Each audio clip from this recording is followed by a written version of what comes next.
নমস্কার, আশা করি ঈশ্বরের আশীর্বাদে আপনারা প্রত্যেকেই ভালো আছেন।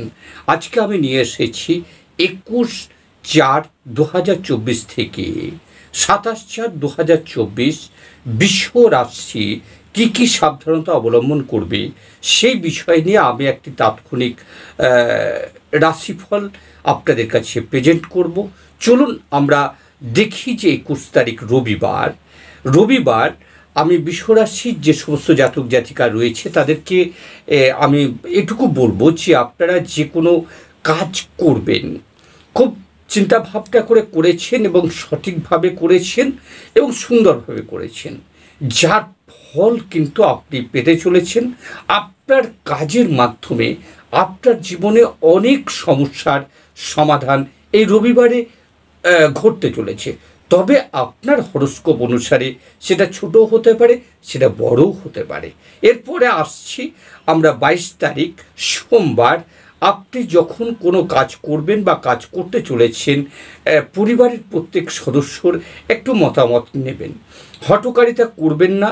হঠকারিতা করলে হয়তো পরিবারের মধ্যে কোনো না কোনো ব্যক্তির মনে আঘাত লাগতে পারে, সে মায়ের সঙ্গেই হোক, ভাইয়ের সঙ্গেই হোক, স্ত্রী, সন্তান, মানে পরিবারের মধ্যে একটা অশান্তি হওয়ার সম্ভাবনা রয়েছে। এরপরে আসছি মঙ্গলবার আপনি খুব ভালো মানুষ, আপনি সঠিক কাজ করছেন এবং আপনি প্রভু হনুমানের পুজোও আপনি করেছেন। যদি না করে থাকেন, হনুমানকে একবার মনে মনে স্মরণ করে আপনি সমস্ত কাজ করুন, তাহলে মন থেকে যে অসাধুতা রয়েছে বা খারাপ কাজের প্রবণতা হয়তো মনের মধ্যে থাকতে পারে, কারো কাছ থেকে আমি একটু রং করব বা একটু হ্যারাসমেন্ট করব, এরকম ধরনের প্রবৃত্তি কিন্তু হয়তো নষ্ট হয়ে যেতে পারে। এরপরে আসছে 24 তারিখ বুধবার।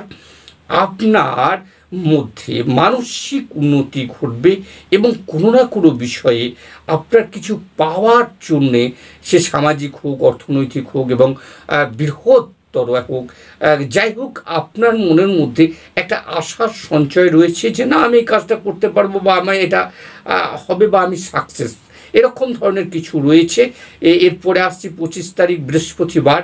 এইখানটা আমি বলেছি যে আপনি খুব ভালো মানুষ, আপনি যে কাজ করেছেন খুব সুন্দর করেছেন, সেই কাজের কারণে হঠাৎ আপনার প্রাপ্তিযোগ ঘটতে চলেছে এবং এই হঠাৎ প্রাপ্তি সেটা ক্ষুদ্র হতে পারে, সেটা বৃহৎ হতে পারে, সেটা সামাজিক হতে পারে, অর্থনৈতিক হতে পারে, প্রেম প্রীতি ভালোবাসার হতে পারে, স্নেহর হতে পারে, বন্ধনে আবদ্ধ হতে পারে। এরপরে আসছি 26 তারিখ শুক্রবার।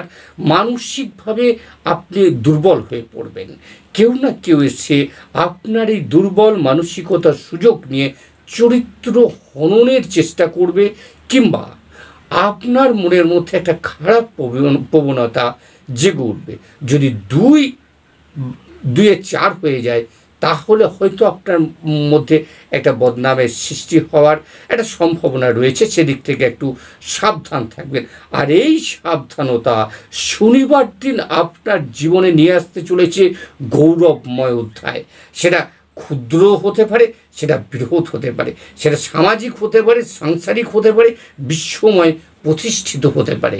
তো যাই হোক, আপনার গৌরব যে রয়েছে, সম্মান যে প্রতিষ্ঠা হতে চলেছে, এটা শনিবার দিন আপনি লক্ষ্য করবেন। এই ছিল বিশ্বরাশির সাপ্তাহিক সাবধানতা। আপনি প্রতিদিনের সাবধানতাকে বজায় রাখুন। আপনার ইষ্টদেবকে স্মরণ করে সকালের যাত্রা শুরু করুন। দেখবেন ইষ্টদেবের আশীর্বাদে আপনার প্রত্যেকটা কাজের সফলতা অনিবার্য।